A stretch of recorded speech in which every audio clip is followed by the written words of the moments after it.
So, according to the U.S. Department of Health and Human Services Office of Minority Health, Mental and Behavioral Health, African Americans, verbatim. What is mental and behavioral health?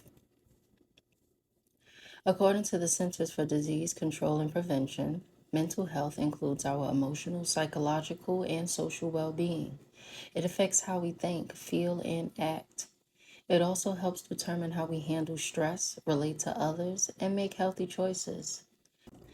Mental health is important at every stage of life, from childhood and adolescence through adulthood. Behavioral health has more to do with the specific actions people take. It is about how people respond in various scenarios. Behavioral health can be influenced by an individual's mental health.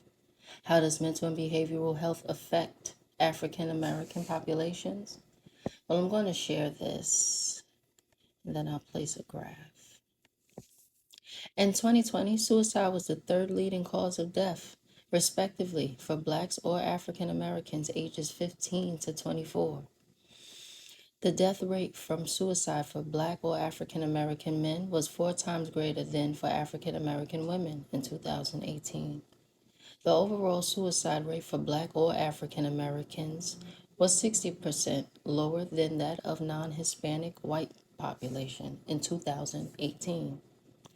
Black females grades 9 to 12 were 60% more likely to attempt suicide in 2019 as compared to non-Hispanic white females of the same age. Poverty level affects mental health status.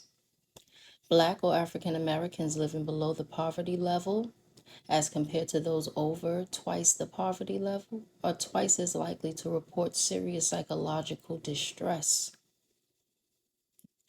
Notice how there was no year, that's just overall. A report from the U.S. Surgeon General found that from 1980 to 1995, the suicide rate among African Americans ages 10 to 14 increased 233% as compared to 120% of non-Hispanic whites. Here's that graph.